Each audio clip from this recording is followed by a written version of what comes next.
Welcome back to Bull Tales. I'm Lee White.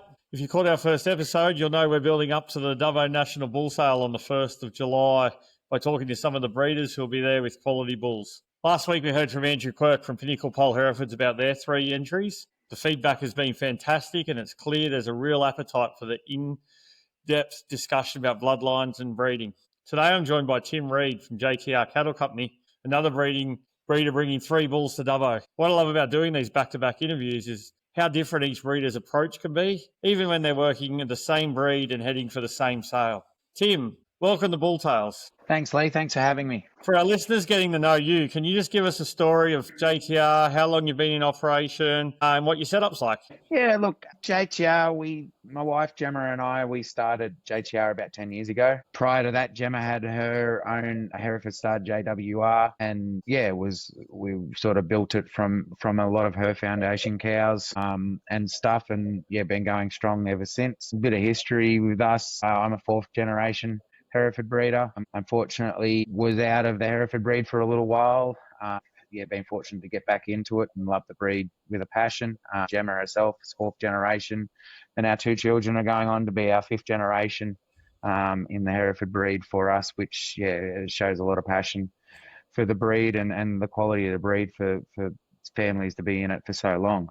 We're based out at Roslyn, Goulburn, and out here for the 10 years that we've been with having JTR, and couldn't ask for a better place and situation for raising cattle, cold country kind of cattle. We get pretty cold out here, but our cattle do it tough, and we like cattle that are easy doing, and the Hereford breed sure shows that for us. Yeah, no, that's great. For the people that have been in the Hereford breed for a fair while, a lot of us that have been around for our lives remember Gemma with a famous red hat back in the day. And the old red Akubra.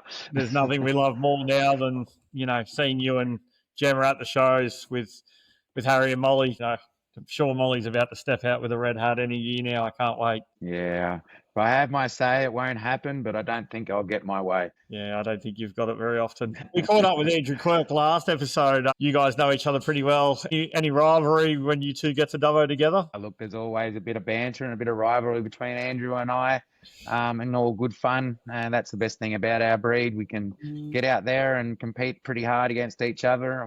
We're all in it to win and to make money in the situation, but at the end of the day, we can all sit down with a beer and just have a good chat and a laugh and enjoy each other's company. There's not a lot of hatred within the Hereford breed, especially, on the show circuit and stuff like that. We all seem to get in and get each other's back.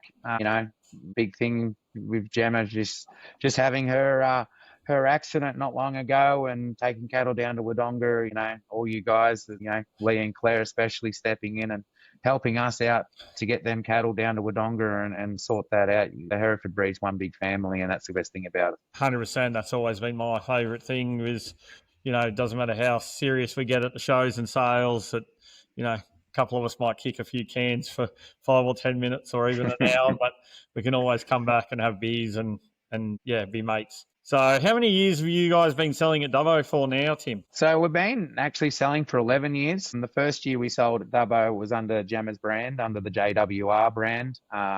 We were fortunate. We'd purchased a bull from a Kidman sale on cow. She was probably one of the first cows that Gemma and I purchased together. She's played an integral part in our herd, in our development of our herd. I'm a bull by the name of Biography, who made 20,000 and sold down to Tasmania in our first Dubbo sale, which, set us off on pretty high hopes. And we had another bull there that passed in, went home and joined Angus cows on a place back in Goulburn. So we went from a high to a low pretty quick in that sort of thing. But we've, there might have been a couple of years where we haven't had a bull, but usually in that 11 years we've had a bull at Dubbo. Yeah. Righto, well, let's get into this team. You've got 3 bulls going to Dubbo this year. I know you lead bull probably for the years one of these guys that we've seen about a bit.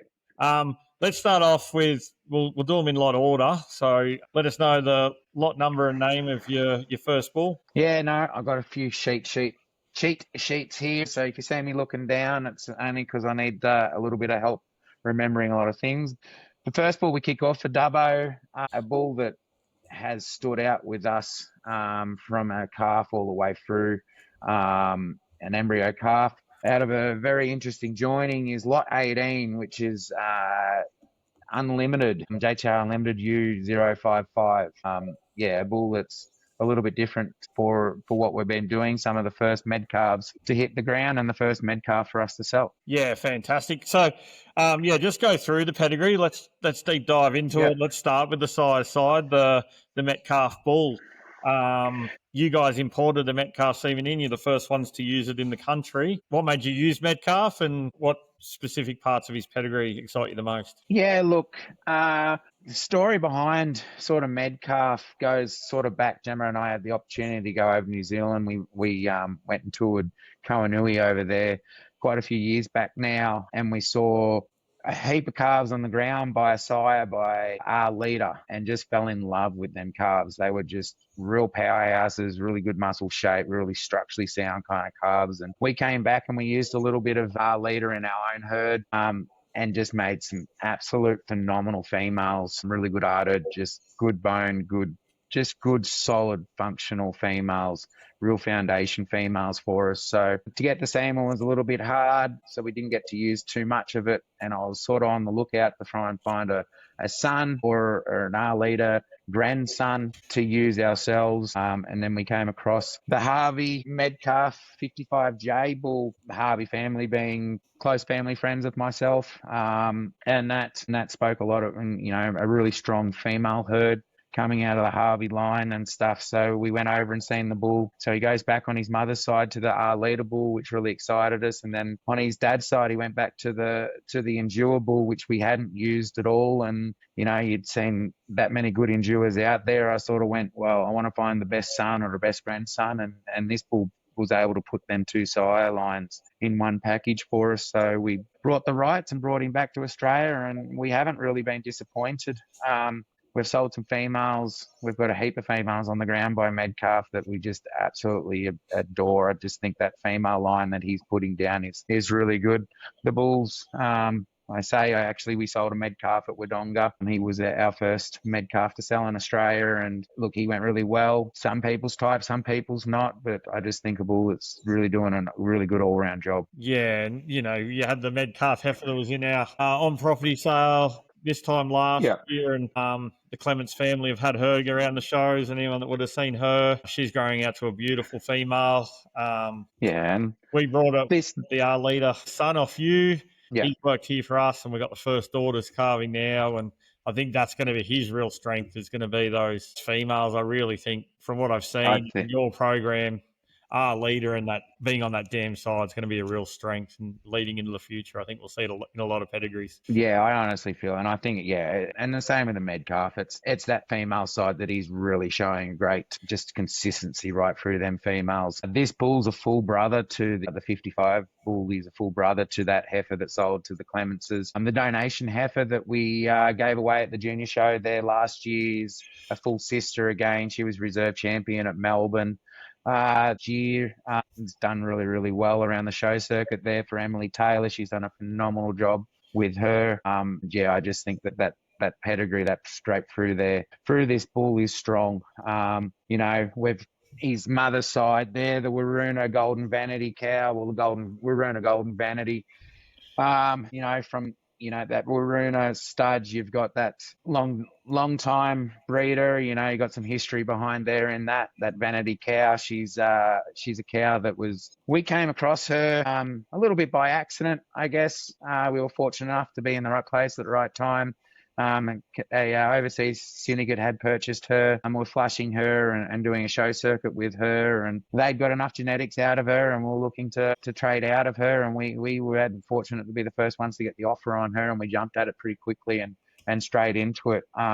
She had a heifer calf at foot that's done really, really well for us, and it'll show in our next bull that we talk about that's the mother, the calf off this guy's cow is the mother of her. So Golden Vanity herself for us, one Sydney, one Rocky, just a really deep-sided, big-hipped, really well put together cow, a great udder, with a data set that really complements her really, really well. And that's where we've been fortunate to bring in a bull like Medcalf from overseas and being able to flush her and hold some of them, that data strong. Them bulls coming out of Canada don't seem to pull that data, what they're doing over there, into the Australian data system until, you know, you get a fair few on the ground that can actually correlate back to our the EPDs and EVDs don't match up quite exactly as what they do over there. But yeah, being able to use that cow has kept that data strength for us for this bull, and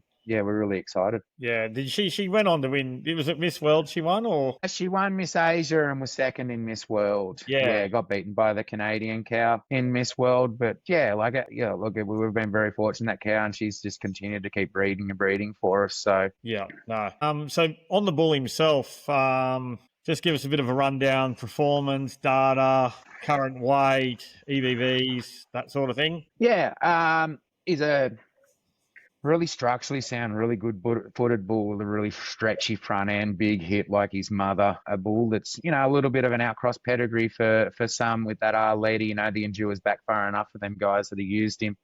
A bull that shows a heap of muscle shape with that really big hip pin set. His weighed there, I think it was 934 there a couple of weeks ago, which for a bull that's an August calf, he's probably one of the heavier bulls that we've taken to a sale as an August calf. So a bull that's just done it really, really easy.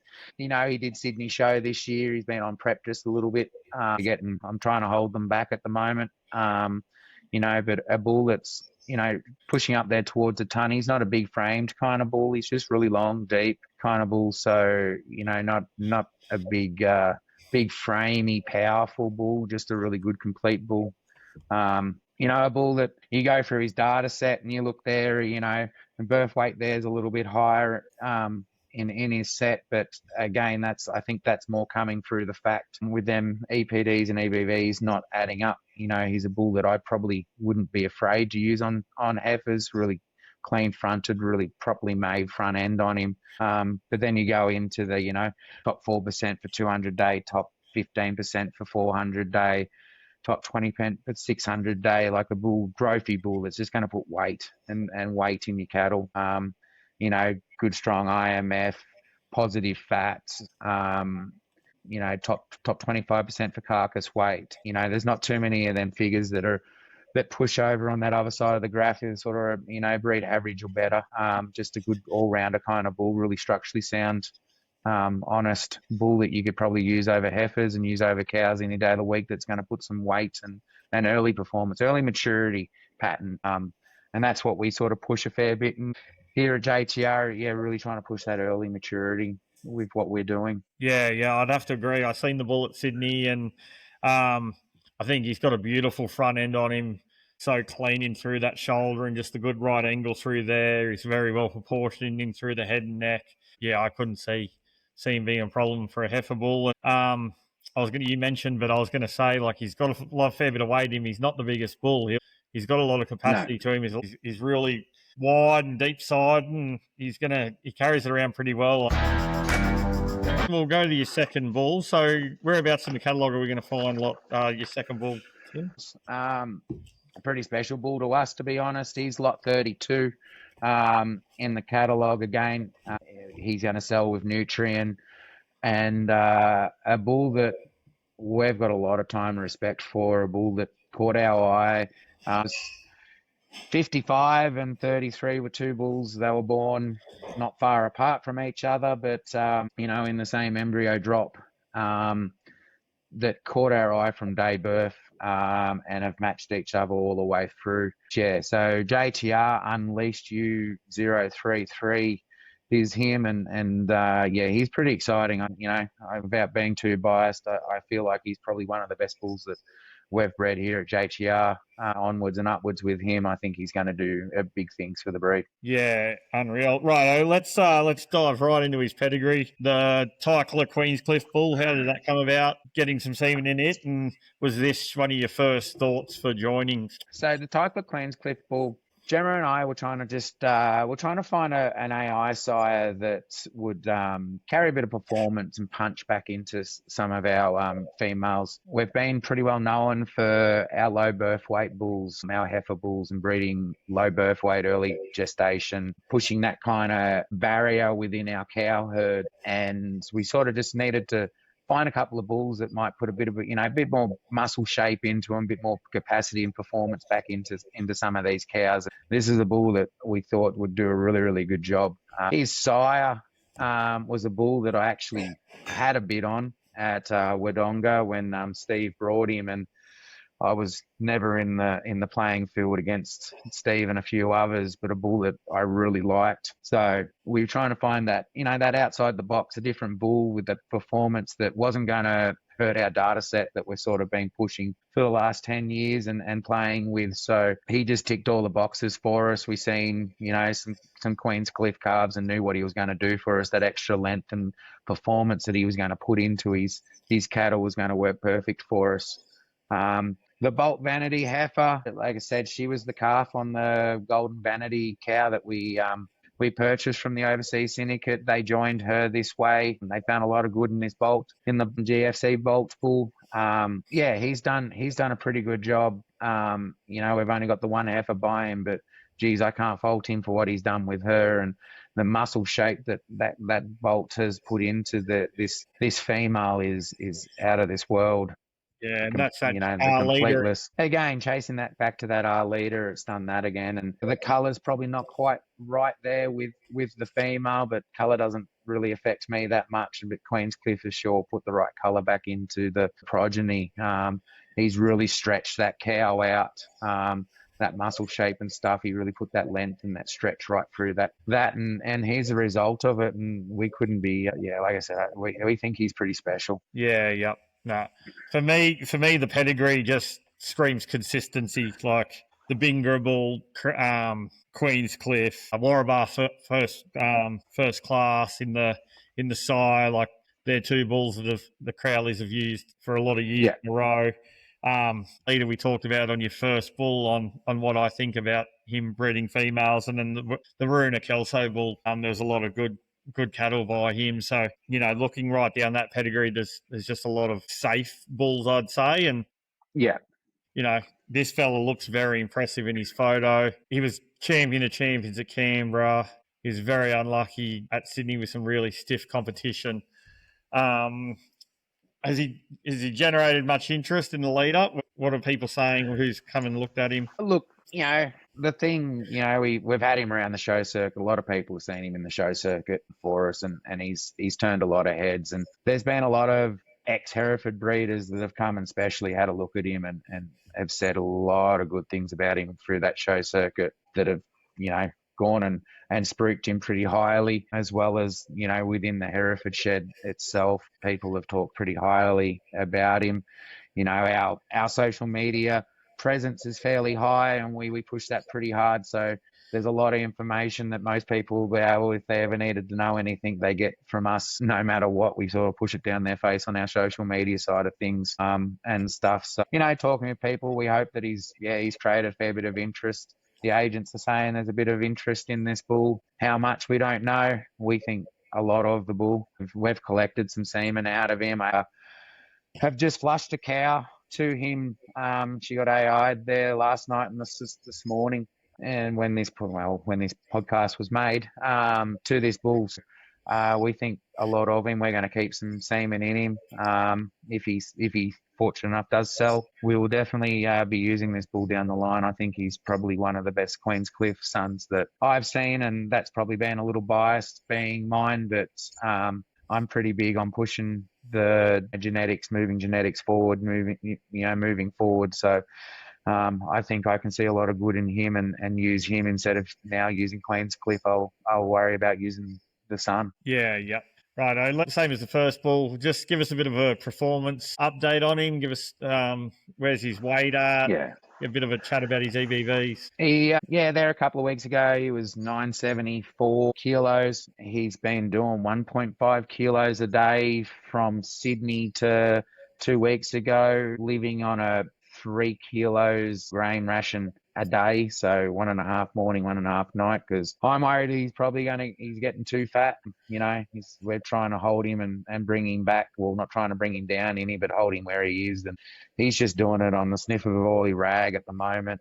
A bull that's just phenomenally footed again. We're really big on our feet, but that muscle shape that he's got is next to none. That capacity through that middle, that body, that rib, the boldness of rib, the length of body, stretch and neck, but a bull that's, he's going to be 1,000 kilos, probably close to there at Dubbo, and he gets moved around pretty easy. And, he doesn't have a lot of faults in him, I don't think. Again, I could be pretty biased with him, but I just think he's probably one of the best bulls that I've seen getting around for a while, and a bull that, we've got a lot of time and respect for. It's just I don't find any holes in him, to be honest. Yeah, I love his angulation through that hip to pin, and the way he carries that down through his lower third, and the angulation in through that hock.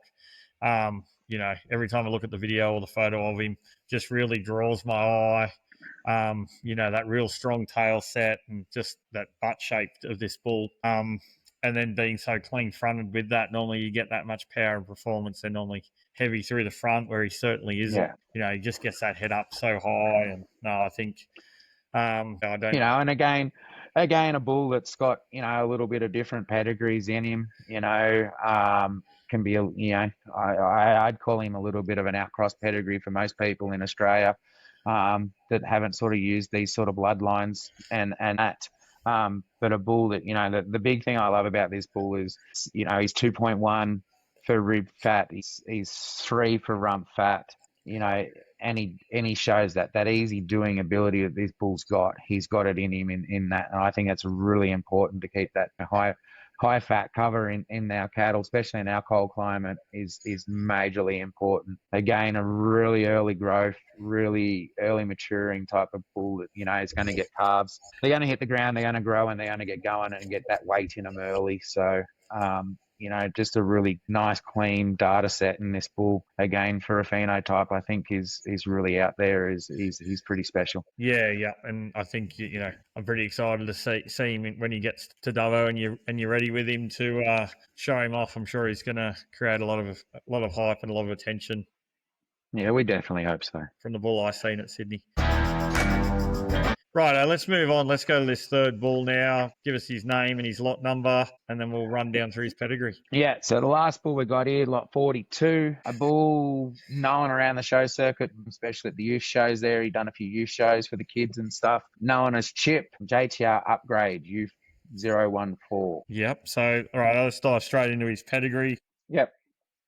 So one of our Wirruna Qantas sons, a bull that we purchased back of Wirruna a few years back here now, a bull that's done a really good, consistent job for us, made some really good females, put a bit of lift and frame back into some cattle, that kind of thing. Out of probably JTR's matron cow line, and probably one of our favourite, if not second favourite, her mother being our favourite, JTR Cherry Ripe L17, a cow that we bred, Gemma and I, one of our first heifers that we got on the ground. Her mother was Cherry Ripe J6, one of Gemma's original cows that we started off with, that just done everything for us. One of our favourite cows. I remember that J006 heifer. When you brought her out at Crookle Show the first year, it was just one of those moments where you look across and you're about to walk out in the ring and you're like, oh, I don't think anyone can beat this heifer. She has your pretty attention special before to she us. stepped into the ring. And I know the L17 cow has followed in Mum's footsteps, and it looks like she's bred a pretty big and powerful bull here too. Yeah, look, and she's bred really well for us. L17's first daughter sold. We sold at Dubbo there back in the COVID year. She sold to the Croker family there. They paid some good money for her, and she's bred really, really well over there. We've struggled to get too many more females out of L17. She keeps giving us plenty of bulls. We've got one female, the S20 heifer, that done really well at Sydney for us as well, and been around the show circuit a fair bit. She's breeding really well on for us as well, and flushed her a fair few times. And this, Chip, or 1-4, he was out of a flush there. He had two full brothers that we're in the string. Unfortunately, one of the other broke a leg, and one fella, he's gone to an Angus stud here, well, an Angus commercial herd here to actually go over heifers. This guy's full brother, he's a low birth weight, different style of bull, but yeah, he's got sold there to an Angus herd to go over some heifers to breed some black baldy females out of the heifers and stuff like that. So look, a really, really consistent pedigree line here with a fair bit of data to chase it up. Yeah, so with this fella, you said his full brother's gone to a black stud for heifers. Where do you think this guy's going to fit in the industry? What type of bloodlines or cattle do you think this fella's going to complement well? Look, he's pushing the envelopes. This guy is going to be pushing nearly 12. You know, he was 1104 kilos there a couple of weeks ago and still pushing forward. He big growthy. He's a big bull. Big stretchy, got a heap of bone, really good bone shape, but a big bone in this bull. He's definitely a cow bull. He's definitely not like his brother. He won't suit heifers at all, but he's a bull that's going to put some real performance and frame into some cattle, put some weight in cattle. That's what we really like about him. He's so long and so deep with that good bone shape. He's really going to put that weight in them cattle, and you know, and he really matches what his data set is. You know, he's out there for birth weight, but he's top 1% for 200, top 4% for 400, top 3% for 600 day weight. So he's a bull that's going to really put growth and weight in cattle early, and a bull that, you know, I'd love to see go out over some Hereford cows for that grass-fed situation, or a bull that could really go over some black cows. And really change some black cows, really make some really good functional black baldy females for the commercial industry. I think he'd do a really good job in that, just put that bit of bone and performance back in some black cattle that we seem to see just, you know, slipping out of some of them, you know, them Hereford guys back in the day that were all Hereford that, you know, started chasing the black colour and have been black over black for now. This is the bull that, you know, back when they were in Herefords, this is the type of bull they would have loved. And that kind of style and performance and frame and that, and they could probably see back into their cow herd and that kind of thing. But yeah, he's a power performance bull. That's what he is. Yeah, you can really see that length of cannon bone in this guy, and you can see they're going to get up and grow, and he's going to breed some beautiful big females. And I know everyone's saying we need to have smaller cows, but if we can keep them easy doing and soft, you know, there's still a place for that bigger frame cow. And you know, I think, you know, we breed pretty big cows here, and yeah, when times get tough and you got to sell cull cows, it's pretty easy to put them on the truck at 850 kilos. It doesn't make me too sad. and that's a big thing. Like this guy's mother, like she's 900 kilos out in the paddock, but she's probably the easiest doing cows. There's always exceptions to rules, and there's genetics behind it. And I feel that, you know, his mother is that exception. Qantus, his sire, again, big framey bull, but you go and have a look at him in the paddock sitting on grass, and he's as big and heavy as he is the day we brought him. If you put him in a show feed, he'd be no bigger and heavier than what he is now. So there's cattle out there that, you know, they don't seem to have to eat as much as what they are, but and I think this bull suits that industry, that kind of figure as well.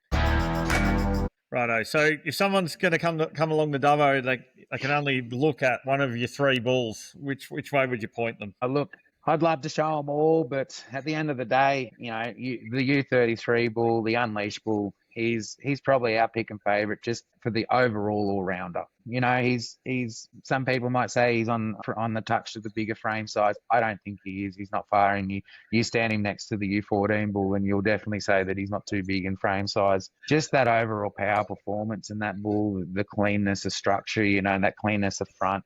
A bull that, you know, you can use on heifers, use on cows, and you don't get the same product at either end. I just think he's the overall complete bull. But again, look, hopefully he's out of some people's price ranges, you know, fingers crossed at the end of the day. And I think the U55 bull, who again is very similar bred, you know, there's a lot of similarities with the R leader and that and the cow lines, the same cow line. So a bull that, very similar in type, just probably not the overall style and class as U033, but again, two bulls that are very similar. Yeah, looking at your three bulls, it really looks like you've got three bulls probably suited for three different markets, but you've still got a lot of similarities between the bulls in pedigree and in that doability and skin on those cattle.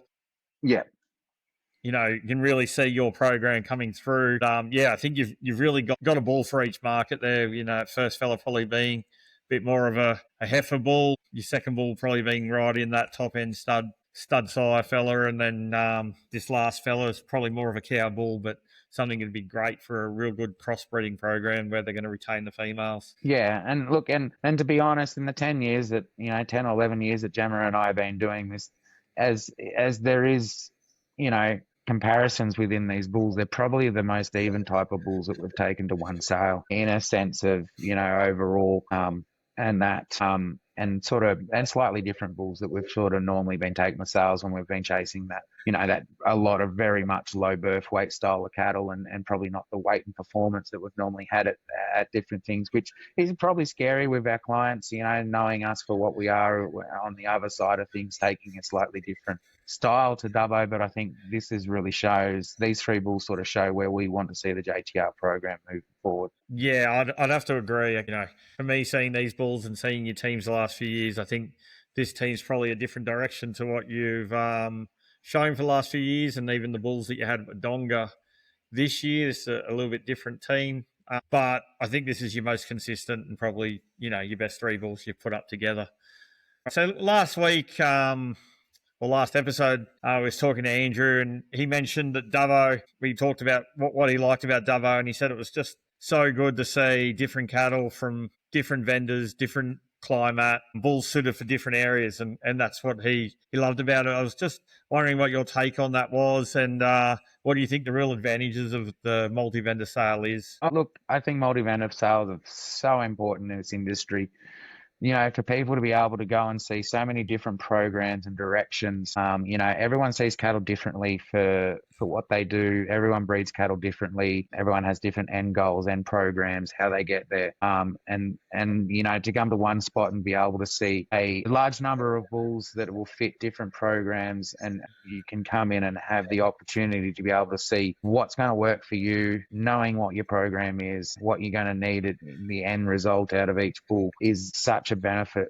The other big thing, and this is a huge thing that, with Gemma and I, we're running about 60 registered Hereford breeding females. Like we're nothing big in the scale of things. And, we're never really ever going to be in a position at this stage to be able to run our own bull sale and do something like that. And it's, 10 years ago when we were all, running probably 10 cows, to our name. These multi-vendor sales are so important for the young people and the smaller guys in the industry in this breed to be able to have an outlet for us to be able to do these things. And that's why we love this Hereford breed so much, because it's one of the only few breeds that give us these opportunities to do these things for these smaller guys out there. So yeah, that's the big advantage of Dubbo, the fact that you can go and the one thing I feel like, and especially with the younger and smaller breeders, is, you buy a bull from JTR, you become part of our family.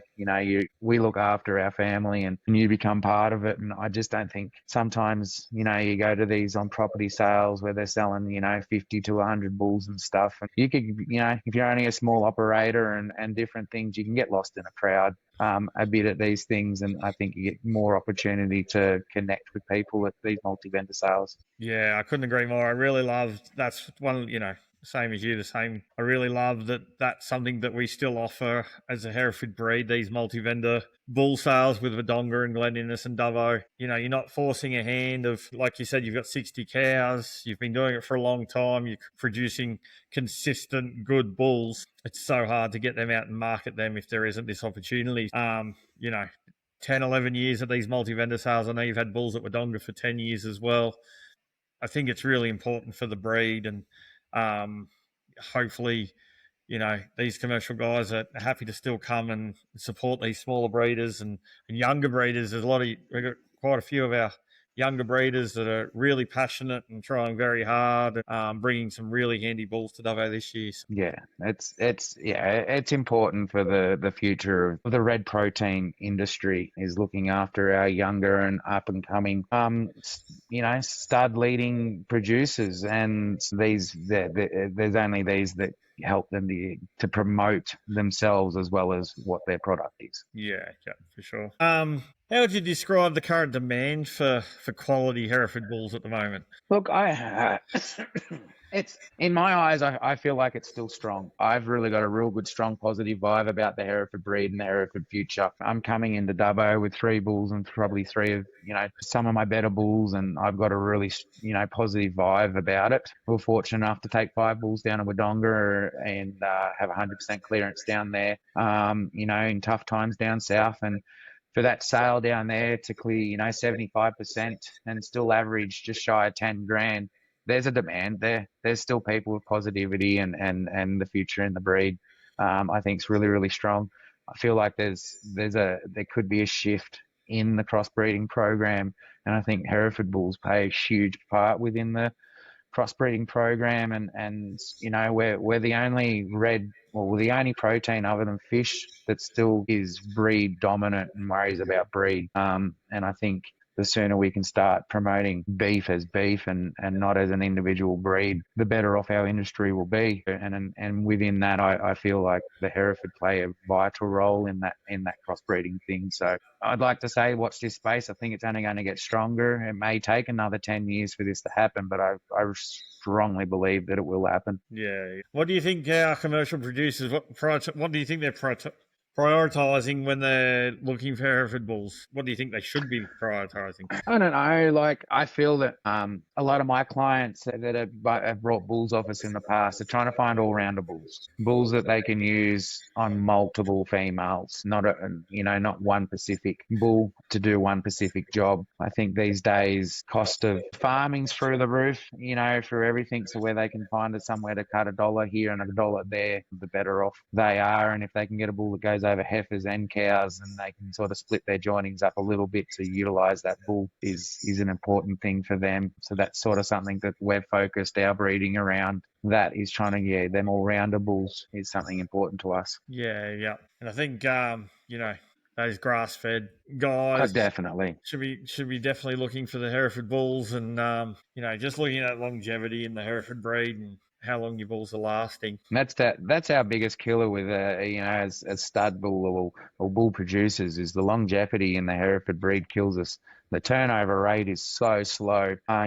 You know yourself, Lee, that there's plenty of clients that come back to you and you say, oh, you haven't brought a bull in a while. Oh, no, he's still going. And he's like, well, you brought him 7 years ago. Oh, yeah, no, I'll get another couple of years out of him. He's just doing just fine, It's like, yeah, if you have them bulls that turn over every 3 or 4 years, I'm not going to say Pacific breeds, but that kind of thing, we'd be making a lot more living. But it's that longevity in the female's got to come from a sire that's got his longevity in him too. So, and again, like you said, that grass-fed industry is going to be so important with carbon efficiency and that kind of thing, with the way of the future of how everyone's seeing and trying to lower emissions. Well, a grass-fed animal is the option over a feedlot situation, and that's where I see the Hereford breed playing their huge role in this crossbreeding future. Yeah, and on the last episode was very adamant on the same thing of that, grass is king and longevity of Herefords are something we're probably not promoting enough and really need to be pushing more as Hereford breeders. But righto, so we're heading to Dubbo. For someone attending their first major bull sale, what's one thing they probably need to know going in? One thing I say is don't be afraid and go and talk to as many people as you can.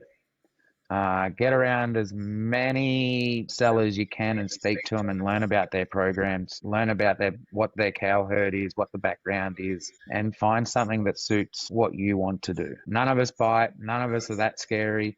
We may look a little stressed and on edge, but that just comes with a bull sale. But we all love talking to people and again, making someone new and joining the Hereford families. We love hearing about other people's stories. So the more people you get to talk to, the better off you are, and you'll fit straight in. So that's my big things. Don't be afraid. Yeah, and this year we're going to have the bulls on display on the Monday. I'm really trying to do something a little bit different this year.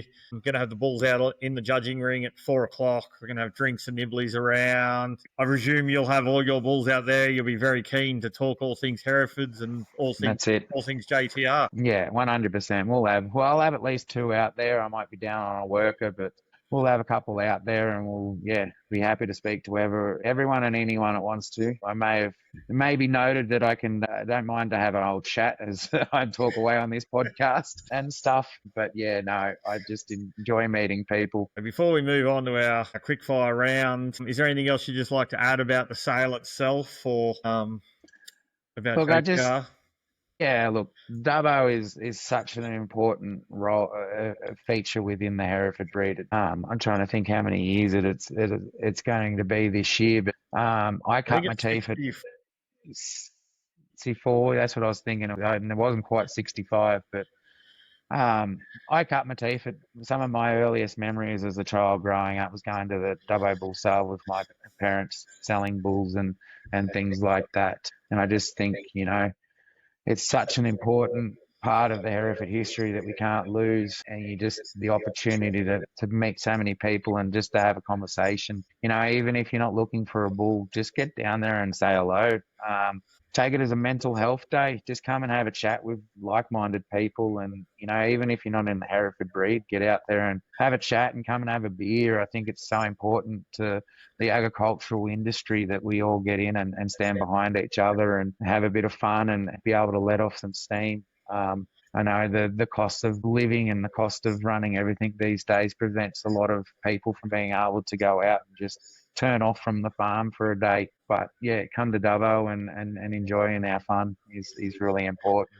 Yeah, I think that's a very strong and great message there. I know myself, it's so easy just to get bogged down and have that opinion of I can't leave, I don't have enough time, or I'll miss getting something done. But sometimes just getting away from the farm and, you're still talking cattle and, you normally come home more inspired or with a great idea or made a great contact that I say every time I do a Northern Beef Week or go and do Wodonga, I was like, I can't miss that every year. I really need to get out. I met this person or I come up with this idea. And then sure enough, someone will invite you something 2 months later and you'll be like, oh, I really shouldn't be leaving the farm. That mental health, it's so easy to get bogged down and just not get away. But it's so important to be able to get away and do that every now and then. 100%. Something we're going to do every podcast, and started with Andrew last week, is we're going to do the quickfire question round. So what we want you to do is just answer the first thing that comes to your head, and we'll see how we go. Have a little bit of fun with it. So, most influential Hereford sire you've ever used? Meldabar Jared. Yep. He's done a great job for you guys, hasn't he? He's a bull that's very dominant in our female herd at the moment, and a bull that I've done a really good thing for us. I talk about our leader as much as I do and how much I love him, but I think Jarrah's the dominant one at the moment. Best breeding advice you ever received? I've been given a lot of advice. Have I taken a lot of it in? Probably not. Most advice has been given to us sitting around a table half drunk and sounded good at the day, and then you can't remember it the next morning. But one thing that always sticks with me, and one thing that I live by, is do your thing. Find out what works for you. Listen to everyone. No matter how silly it sounds, listen to them, take it in, walk away and work out what works for you. Yeah, I think that's great advice. Very similar to Andrew last week. His answer was breed cattle that you like to look at. So be happy to walk outside and look at them, and very similar sort of answers. Do something, but make something. You still got to breed something that you can make money out of. Yeah. Trait that you'll never compromise on? Structure and feet. Yeah. Biggest thing that I ever think about. First thing I look for when I'm judging cattle. Start at their feet. You can tell so much about their structure from their foot. If they don't have good structure, they can't do nothing. Yeah. Righto. The one bull from the past, any country, any age, that if you could have him back right now and put into your current program, who would it be? It's an interesting question, Lee. I'm a big believer in moving forward with genetics. A bull that is close to my heart, Bowen Tornado done a great job early on. Especially in Gemma's herd early on. Would I want to use him now into my herd? Probably not. I like to move forward with my genetics. Jarrah's probably the oldest bull I'd probably go back to reuse in my herd at the moment. But I'm a big believer in finding that next son or that next good thing. Tornado's a pretty good answer. I reckon I could find a real big handful of cows here. I could put in a paddock with Tornado and breed something good. Gee, he was a good female breeder.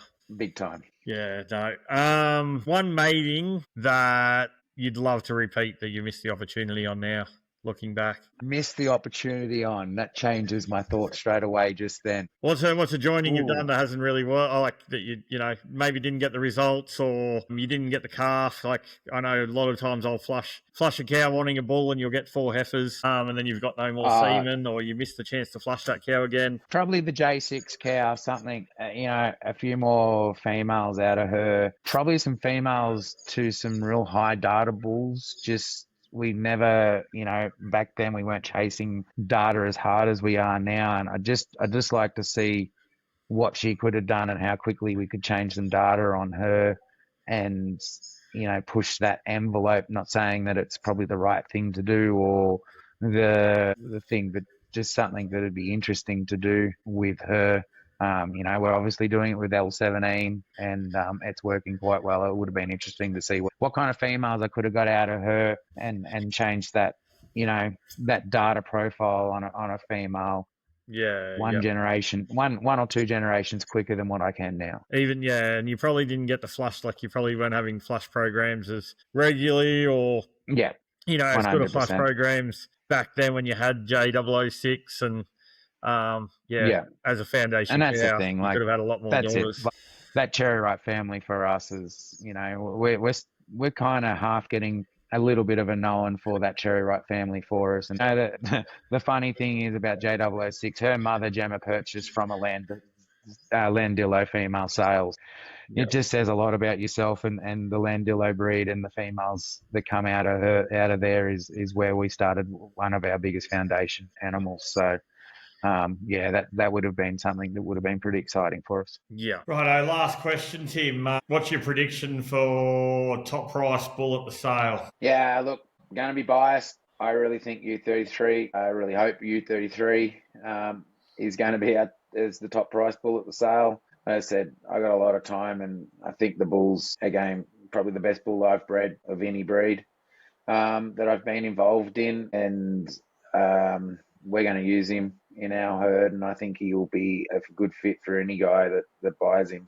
There's some good quality bulls there. Yourself, Supple, the ranch, and even old Quirky there's got some bloody good bulls coming. The wholesale draft, there's a lot of good bulls that pictured very, very well in that catalogue. You go on them videos and watch them videos, I think you'll find a bull that'll suit any type and any style, and then there's going to be a variance of prices. Look, I really hope U033 is the top price. I'd love to have that. I've been pushing pretty hard in the 10, 11 years that we've been going there to, win a grand champion bull, win the President's Shield and have a top price bull. They're 3 big goals in my life. And, I'll be running backwards to Dubbo until I can do it all 3. So if I can try and get one of them this year with U033 or even one of the other bulls sneaks in there and does something pretty outstanding, would be really good. But it's up to the guys out there buying them at the end of the day, and we're in the fate of their hands. I think he's your best chance that I've seen come out of the JTR stable, and I have to say, with you looking through the catalogue and looking at the videos, I think it's going to be a really high quality showing of bulls right through.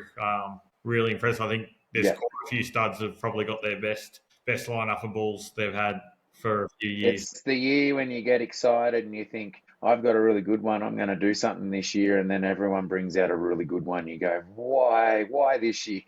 We've got to spread it around, guys, a little more. No, I think it's going to be great for the sale. Righto, well, Tim, we really appreciate taking your time and giving me a chance as I'm trying to launch this. You've got your bulls at Dubbo, 18, 32 and 42. Where can people find out more information about JTR Cattle Company? What's the best place? Look, go to our social media, find us on Facebook. Gemma's very active on our social media, and we'll have pictures of their mothers and their sires and any information we can about these bulls out there on our socials. And then don't be afraid to send us a text or ring us up and have a chat with us. And if you want anything else that we haven't got out there for you, we'll quickly get it to you. And that, we just sort of don't run a website. We run nearly everything off social media, our Facebook and Instagram. and stuff. I play a little bit on TikTok, but most of that's when I'm sitting in a tractor, anything to do with cows.